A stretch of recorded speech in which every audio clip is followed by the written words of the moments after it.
ಸುರತ್ಕಲ್ನ ಇಡ್ಯಾ ಶ್ರೀ ಮಾಲಿಂಗೇಶ್ವರ ಮಹಾಗಣಪತಿ ದೇವಸ್ಥಾನದ ಅಷ್ಟಬಂಧ ಬ್ರಹ್ಮಕಲಶಾಭಿಷೇಕ ಅಷ್ಟಪವಿತ್ರ ನಾಗಮಂಡಲೋತ್ಸವ ಶ್ರೀ ಪಿಲಿಚಾಮುಂಡಿ ದೇವದ ಧರ್ಮ ನೇಮೋತ್ಸವದ ಅಂಗವಾಗಿ ಪ್ರತಿದಿನ ಧಾರ್ಮಿಕ ಕಾರ್ಯಕ್ರಮಗಳು ನಡೆಯುತ್ತಿದೆ. ಆ ಪ್ರಯುಕ್ತ ಧಾರ್ಮಿಕ ಸಭಾ ಕಾರ್ಯಕ್ರಮಗಳು ಜರುಗಿದವು.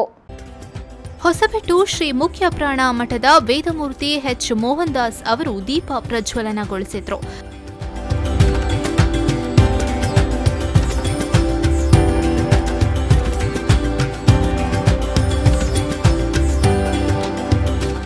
ನಂತರ ಉಡುಪಿಯ ವೇಣುಗಿರಿಯ ಪರಮ ಪೂಜ್ಯ ಜಗದ್ಗುರು ಅನಂತ ಶ್ರೀ ವಿಭೂಷಿತ ಕಾಳಹಸ್ತೇಂದ್ರ ಸರಸ್ವತಿ ಮಹಾಸ್ವಾಮಿ ಅವರು ಆಶೀರ್ವಚನ ನೀಡಿದ್ರು. ಅಕಸ್ಮಾತ್ ನಾವೇನಾದ್ರೂ ತಪ್ಪು ಮಾಡಿದ್ರೆ ಅದನ್ನ ಸಮರ್ಥನೆ ಮಾಡ್ಕೊಳ್ತೇವೆ. ನಾವು ನಮ್ಮ ತಪ್ಪಿಗೆ ನಾವು ವಕೀಲರಾಗ್ತೇವೆ, ಇನ್ನೊಬ್ಬರ ತಪ್ಪಿಗೆ ನಾವು ಜಡ್ಜ್ ಆಗ್ತೇವೆ, ನಿರ್ಣಯ ಕೊಟ್ಬಿಡ್ತೇವೆ ಅವ್ನು ಮಾಡಿದ ತಪ್ಪು ಅಂತ ಹೇಳಿ.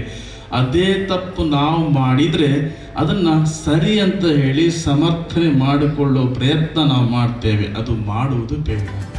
ಈ ಸಂದರ್ಭ ಕಾಳಿಕಾಂಬಾ ವಿನಾಯಕ ದೇವಸ್ಥಾನದ ಆಡಳಿತ ಮುಕ್ತೇಸರರಾದ ಕೇಶವ ಆಚಾರ್ಯ, ದೇವರಾಜ ಕಂಕನಾಡಿ, ಎಸ್ ನಾಯಕ್, ಬ್ರಹ್ಮಕಲಶ ನಾಗಮಂಡಲ ಧರ್ಮ ನೇಮೋತ್ಸವ ಸಮಿತಿಯ ಅಧ್ಯಕ್ಷರಾದ ಮಹಾಬಲ ಪೂಜಾರಿ ಕಡಂಬೋಡಿ ಮತ್ತು ಸರ್ವ ಸದಸ್ಯರುಗಳು ಉಪಸ್ಥಿತರಿದ್ದರು.